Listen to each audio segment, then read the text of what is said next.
आम आदमी पार्टी और अरविंद केजरीवाल के नेतृत्व ने ये करके दिखाया कि हम एक मोबाइल रिपेयरिंग करने वाले को भी विधायक बना सकते हैं।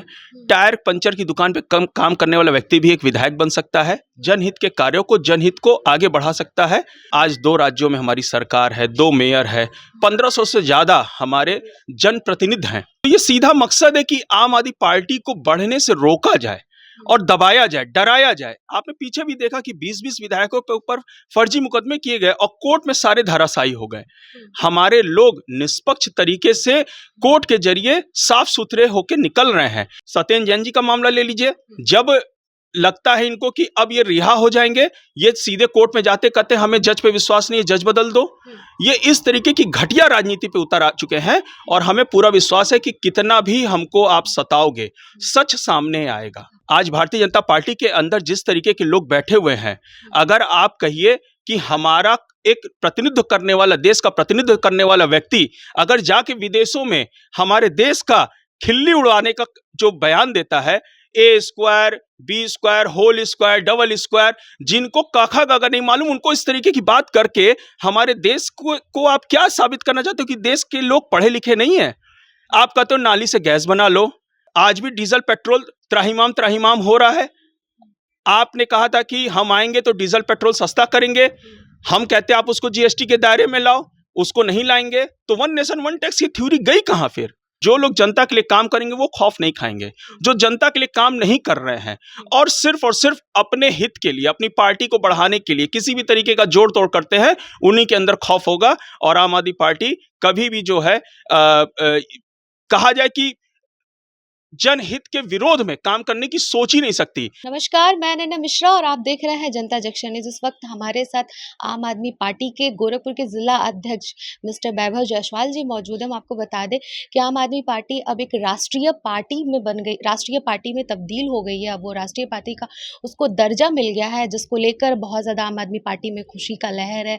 चारों तरफ जश्न का माहौल है, लोग एक दूसरे से बहुत ज़्यादा खुशी और एक दूसरे को बधाई दे रहे हैं कि उनकी पार्टी अब राष्ट्रीय पार्टी बन गई है, और जिसको लेकर बहुत सारे पार्टियों में खौफ और डर भी हो गया है कि अब आम आदमी पार्टी भी उनके टक्कर में आ गई। आपको बता दें कि बीते दिन केजरीवाल जी ने एक भाषण दिया था जिसमें कह रहे थे वो कि 26 नवंबर सन 2012 में इस पार्टी का गठन हुआ था और तब हमारे पास पैसे भी नहीं थे और बिल्कुल ये उम्मीद नहीं था कि हमारी पार्टी कैसे चलेगी, लेकिन हमें भरोसा था और हम बिना पैसे के भी इस तरह से काम किए कि आज हमें राष्ट्रीय पार्टी का दर्जा मिल गया है और ईश्वर भी चाहता है कि हम कुछ देश में अच्छा कार्य करें। केजरीवाल जी का ऐसा बयान आया, ऐसा उन्होंने भाषण में कहा।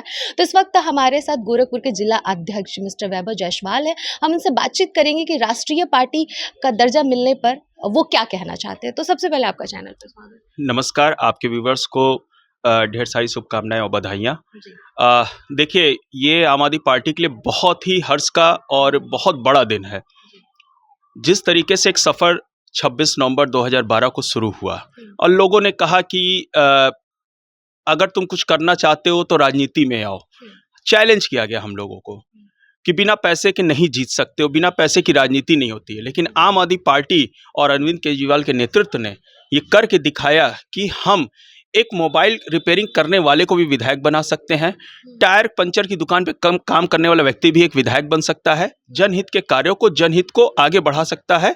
और जिस तरीके से आम आदमी पार्टी ने अपना पिछले 10 वर्ष का जो सफ़र किया, आज 2 राज्यों में हमारी सरकार है, 2 मेयर है, 1500 से ज़्यादा हमारे जनप्रतिनिधि हैं और जिस तरीके से आम आदमी पार्टी को देश की जनता ने सराहा और आगे अपना समर्थन दिया है और इतने कम समय में एक राष्ट्रीय पार्टी बनी है आम आदमी पार्टी अरविंद केजरीवाल जी के नेतृत्व में, एक उम्मीद जगी है कि जिस तरीके से राष्ट्र में आज एक जो सत्ता ने एक लहर, लोगों को नफरत के अंदर एक लहर कहा जाए दौड़ाई है, उससे जनता उब चुकी है। जनता चाहती कि जनहित के कार्य हो, जन समस्याओं पे कोई पार्टी काम करे और वो अरविंद केजरीवाल जी के नेतृत्व में उनकी गवर्नेंस, अरविंद केजरीवाल जी का जो गवर्नेंस है वो आगे बढ़ा है। और अब उम्मीद है कि हमें राष्ट्रीय पार्टी का दर्जा मिलने के बाद हम राष्ट्रीय पटल पे एक बहुत बड़े परिवर्तन को लेकर के, जो जन मुद्दे उसको लेकर के आगे आएंगे। मनीष सिसोदिया के बारे में क्या कहना चाहेंगे? इस वक्त तो वो सलाखों के पीछे है। बिल्कुल, आप जिस तरीके से देख रहे हैं कि तीसरी चार्जशीट दाखिल कर रही है एजेंसियां और उसमें नाम तक नहीं है, तो ये सीधा मकसद है कि आम आदमी पार्टी को बढ़ने से रोका जाए और दबाया जाए, डराया जाए। आपने पीछे भी देखा कि 20-20 विधायकों के ऊपर फर्जी मुकदमे किए गए और कोर्ट में सारे धराशायी हो गए। हमारे लोग निष्पक्ष तरीके से कोर्ट के जरिए साफ सुथरे होकर निकल रहे हैं। आम आदमी पार्टी के मुखिया के ऊपर, मुख्यमंत्री के ऊपर कई बार सीबीआई के छापे पड़े, मनीष सिसोदिया जी के घर पे छापे पड़े, मिला क्या? हम तो बार बार पूछ रहे हैं कि आपने उनके सारे रिश्तेदारों के घर खंगाल डाले, आपने उनके बैंक अकाउंट खंगाले, लॉकर खंगारा, क्या मिला? उन्होंने मनीष जी के लॉकर से क्या पाया? बच्चे का एक झुनझुना।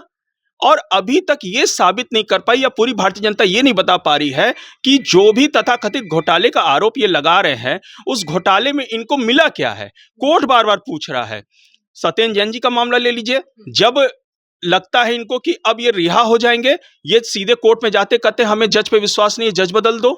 ये इस तरीके की घटिया राजनीति पे उतर आ चुके हैं और हमें पूरा विश्वास है कि कितना भी हमको आप सताओगे, सच सामने आएगा।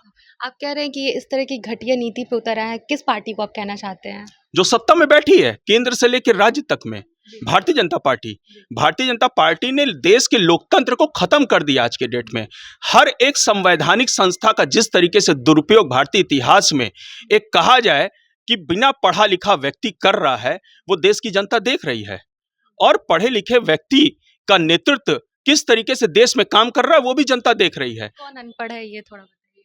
बिल्कुल, आज भारतीय जनता पार्टी के अंदर जिस तरीके के लोग बैठे हुए हैं, अगर आप कहिए कि हमारा एक प्रतिनिधित्व करने वाला, देश का प्रतिनिधित्व करने वाला व्यक्ति अगर जाके विदेशों में हमारे देश का खिल्ली उड़ाने का जो बयान देता है, A square, B square, whole square, double square, जिनको काखा गागा नहीं मालूम, उनको इस तरीके की बात करके हमारे देश को आप क्या साबित करना चाहते हो कि देश के लोग पढ़े लिखे नहीं है? आप कहते हो नाली से गैस बना लो, आप कहते हो कि बादल है तो भेज दो, रडार में आएगा नहीं, हमला किया जा सकता है। ये बयान क्या साबित करते हैं? इसका मतलब आप जहां बैठे हैं वहां पे आपको जो भी सरकारी तंत्र में जो भी अधिकारी हैं, वो आपसे कुछ भी कहीं पे भी साइन करा देंगे और आप जीएसटी जैसे, नोटबंदी जैसे जो निर्णय है वो लेते रहेंगे। और ये कहीं ना कहीं देश की जनता को जवाब देना पड़ेगा कि आपने नोटबंदी किया, सैकड़ों लोग उसमें मारे गए, जीएसटी के बाद से व्यापारी त्रस्त है। आखिर ये निर्णय किस तरीके के लिए गए? वन नेशन वन टैक्स की बात की गई, तमाम तरीके के स्लैब दे दिए। आज भी डीजल पेट्रोल त्राहिमाम हो रहा है। आपने कहा था कि हम आएंगे तो डीजल पेट्रोल सस्ता करेंगे, हम कहते हैं आप उसको जीएसटी के दायरे में लाओ, उसको नहीं लाएंगे, तो वन नेशन वन टैक्स की थ्योरी गई कहां फिर? तो इस तरीके की जो निर्णय है उससे यह साबित होता है कि एक समझदार व्यक्ति देश चला रहे हो। आप किसी गली मोहल्ले नुक्कड़ में कोई निर्णय नहीं ले रहे हो, और देश का निर्णय जब लिया जाता है तो देश के एक एक जनता, एक एक गरीब व्यक्ति पे उस निर्णय का असर होता है।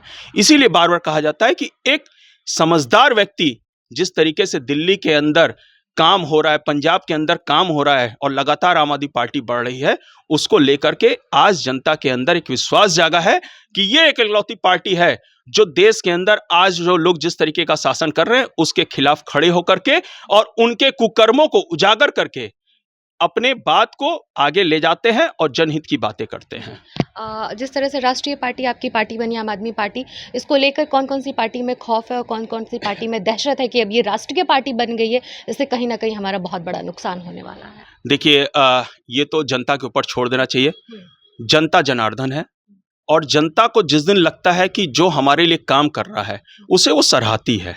मेहनतें बहुत होती हैं, हर पार्टी अपना कहीं ना कहीं एक मेहनत करती है, अपने विजन को, अपनी विचारधारा को लेकर जनता के बीच जाती है, और ये जनता है कि उसको जब लगता है कि ये हमारे लिए काम करने वाले व्यक्ति हैं तो उसको वो सराहती है।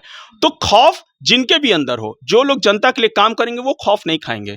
जो जनता के लिए काम नहीं कर रहे हैं और सिर्फ अपने हित के लिए, अपनी पार्टी को बढ़ाने के लिए किसी भी तरीके का जोड़ तोड़ करते हैं, उन्हीं के अंदर खौफ होगा। और आम आदमी पार्टी कभी भी जो है कहा जाए कि जनहित के विरोध में काम करने की सोच ही नहीं सकती। हमारा तो विजन और हमारा जो विचारधारा है वो सीधा है, कट्टर ईमानदारी, कट्टर देशभक्ति और इंसानियत।